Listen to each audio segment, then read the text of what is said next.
Bismillahirrahmanirrahim. Assalamualaikum warahmatullahi wabarakatuh. Waalaikumsalam warahmatullahi wabarakatuh. Ada pendapat yang mengatakan kahwin campur itu bagus, sesama Islam lah. Ya. Tetapi kalau sekiranya bukan Islam, ada pendapat mengatakan kahwin lelaki boleh kahwin dengan bukan Ahli Islam. kita, ya. Dan syarat dia ahli kita. Ahli kita. Manakala perempuan pula Tak. tidak dikatakan. Jadi boleh rusak. Ya memang bukan tidak dikatakan tak boleh. Tak boleh. Ya dalam syarat Islam, kita orang Islam ada peraturan agama kita. Boleh tak laki-laki muslim kahwin wanita yang tidak muslim tetapi syarat mesti ahli kita? Boleh, kerana dalam Quran membenarkan. Ya. Sebalik itu tak boleh. Karena selalu yang akan bertanggung jawab dia lelaki. Jadi kalau sebalik itu digunakan, dia akan timbul fitnah dalam keluarga itu. Karena perkawinan dalam Islam dia nak supaya rumah tangga Islam itu bahagia, smooth sailing, supaya dia jalan dengan selamat. Sebab itu akidah mentenang betul. Itu pun ada isu lagi sekarang orang bahas, contohnya di negara-negara barat ataupun setengah dari negara-negara Asia Tenggara, dia masih mengizinkan kawin ahli kita. Tapi di Malaysia kita contoh ya, Malaysia kita tak membenarkan. Dengan syarat dua parti masing-masing. Nah, kalau dia tak muslim, kita akan nasihat dia untuk terima Islam dulu. Kalau dia diterima Islam, baru dia boleh nikahkan.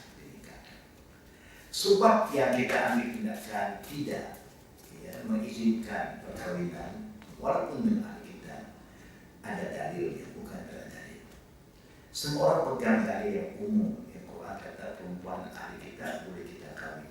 Tapi jangan kita lupa, saya pun dah bahas isu ini kawan-kawan saya orang Arab dan juga yang lain. Saya kata coba kau pikir, dalam Quran dan hadis adalah rujukan kita. Quran sebut ahli kita, betul, tidak terima.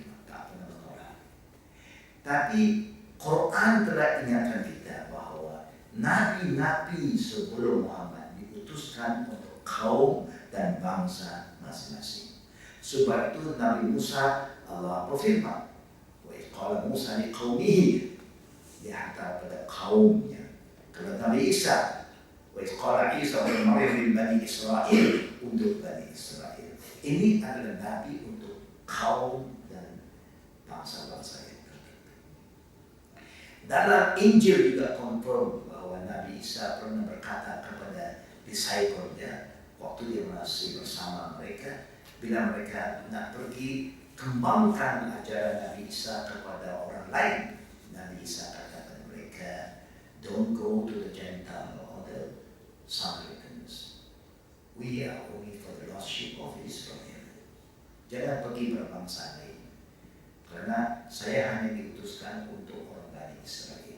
Jadi dakwah Nabi Isa untuk Bani Israel. Artinya orang ahli kitab yang kita boleh terima sebagaimana Allah sebut, dia mesti keturunan Bani Israel. Kalau kita kata semua ahli kitab kita boleh nikahkan, halal. Karena halalnya perempuan ahli kitab, halal juga makanan mereka. Kalau orang India, orang Melayu seperti Indonesia, Batak yang jadi Kristen, orang Chinese from China become Kristen, kita tak boleh terima mereka ahli kita. Because Nabi Isa bukan diutuskan untuk mereka. Kalau dia jumpa Nabi Isa pun, Nabi Isa tak boleh selamatkan mereka.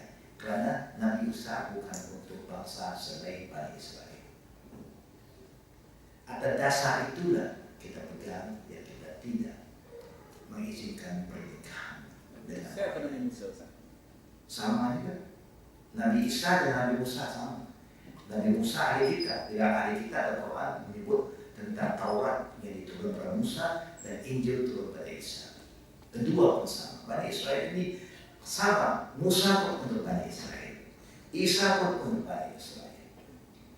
Ya, sebab itu kita hanya terima nikah dan syarat dia mesti muslim ataupun ahli kita keturunan Bani Israel yang kita sebut Yahud sekarang. Ya. Yahud Nasara menurut syarat mesti bani Israel, bukan semua bangsa lain. Kalau kita kata boleh, berarti penyembelihan orang India semua kita lakukan. Penyembelihan orang-orang Chinese semua kita lakukan. Kalau kita anggap, kita generalizekan ahli kita, problem. Nabi kita pun sudah bersabda bahwa semua nabi sebelum aku diutus untuk kaum. Walakinni bu'istu linnasi jami'an. Saya diutuskan untuk manusia seluruhnya. Itu bezanya nabi kita dan nabi-nabi sebelumnya. Tapi bila kita tahu kita hanya kawinkan semua orang Islam atau dengan saudara baru, di sinilah kita kena main peranan. Waktu orang masuk Islam karena nak kawin, umumnya kita mesti ambil inisiatif untuk membimbing dia. Umumnya saudara-saudara baru yang nak kawin melalui kami ya, usaha Al-Khadim Indonesia, alhamdulillah selamat karena kita didik mereka, kita ajar mereka. You must be a practicing Muslim. Walaupun niat itu karena perempuan sebab saja, tetapi after you must learn. Jadi kita kena didik juga orang yang Islam asalnya, jangan kamu lalai.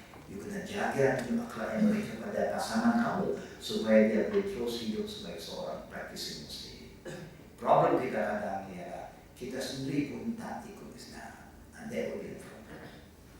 Ada ramai yang saya pernah Islamkan, bila kawin dengan orang Islam sendiri semayang tidak. So how you expect them to free? Ya, contohnya. Tapi sudah kita mendidik mereka, alhamdulillah, walaupun mereka berakhir dengan perpisahan kadang karena pasangan itu tak nampak pada akhirnya orang yang saudara baru atau saudari masih kekal dengan agamanya. That's why it's important for us to make it clear yang kita nak yang masuk Islam mungkin karena kawin, tapi di waktu yang sama kita mesti sungguh-sungguh membimbing mereka. If not, you are the cause.